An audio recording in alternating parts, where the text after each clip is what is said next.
Hi, welcome back to another video by Chirp-Chirp Creations. My name is Rebekah Cochard, and I'm excited to bring you our second episode, which is Unlikely Adventures, making the most out of who and what is around. So, one of my all-time favorite things to do, especially right now during quarantine, is to read. Whether these are real-life stories of people's personal lives, experiences, and journeys, or if they're entirely made up and bring the impossible to life.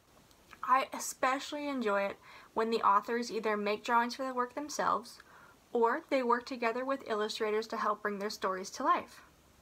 And one of the best places to find this type of artwork usually, I found in two places.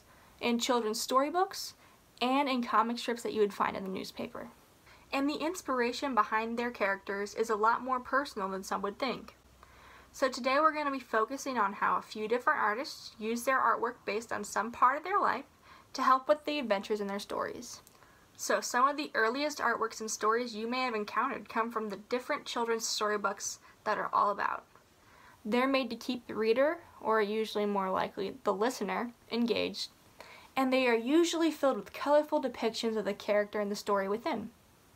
One of the earliest books that I remember reading and being read to me was the Winnie the Pooh series. It was written by A.A. Milne and was illustrated by the artist E.H. Shepard. These two worked closely together to bring the imaginary adventures of Milne's son, Christopher Robin, and his stuffed animals to life. So another place where weekly, if not even daily, artworks and adventures like these were widely available was in the comic section of the newspaper. And there is a multitude of artists with many years worth of stories and adventures, but some of these that stand out the most are artists like Charles Schulz. He is most famous for his comic strip Peanuts, and Schulz based many of his characters off people he knew, and he even based Snoopy off his childhood dog. Schulz takes his characters and they have a wide variety of childhood adventures and even ridiculous pet adventures. Brad Anderson is yet another artist who is widely known for his comic strip Marmaduke. His main character, Marmaduke, is loosely based on a dog that his parents owned, which was originally a boxer, but he changed it to a Great Dane to enhance the goofiness of the character. His comics put Marmaduke and his family in a wide variety of dog-based capers. And the last artist we'll be looking at is Bill Watterson. He is well known for his comic strip Calvin and Hobbes. And while he didn't base any of the characters, which is the boy and the stuffed tiger, off of any particular person, he did base many of the conversations and the way the characters think and act on his own thoughts about life. So with all of these stories showing their own version of an adventure, who actually decides what an adventure is? All of these artists and many others have their characters go on a wide variety of adventures. But is there any right or wrong way to make an adventure? Well, the short answer to that question is no.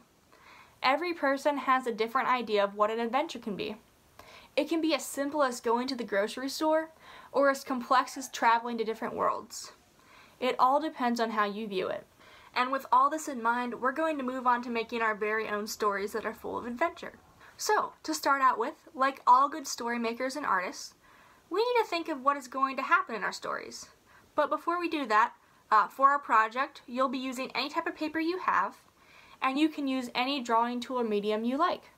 So anything from pencils to pens to crayons or markers would even work. And I'll be giving 3 guidelines to help us out with what's going to be happening in our project. So the first guideline is, like the artist we looked at earlier, we'll be basing our characters off of ourselves, the people around us, our pets, or even your favorite toy, action figure, or stuffed animal. Really anything goes for the characters in your story. So add yourself in. You may want to add a pet. I'm going to add my dog Lily, and I might even add my axolotl River. Or you can add a toy. I might add my stuffed turtle Yertle. So the second guideline, again like the artist we looked at earlier, you're going to have your characters go on some sort of adventure. But what that adventure is going to be up to you. So, maybe you have them doing something that you've already done, or something you want to do when quarantine's over. Or you could even have them doing something that is crazy and ridiculous and can only happen in a comic. So the third and final guideline is that your story should have at least 2 panels. This gives you just enough space to make your story progress, but you can always do more than 2. Whatever fits your story best is what you should go with. If you want to add a little more to your drawings, I'll show you a couple of extra things that you can do to add a little spice. So, the first thing you can do is to add some hatching to your drawing. By making these parallel lines, you can add depth through shading to your drawings. A few of the artists we looked at earlier use this technique. The second thing, while a lot of comics choose to stay in black and white, a lot also choose to have color in them. So you can add some color to your comic to help create some definition to the world and the characters within the story. So however you approach your comic, whether you stick to the guidelines or you even go a little crazy with your story, I hope that you have enjoyed working out and creating your adventures and your characters. And I really can't wait to see what you've created. You can post your creations and any questions in the comments. So good luck and get creating!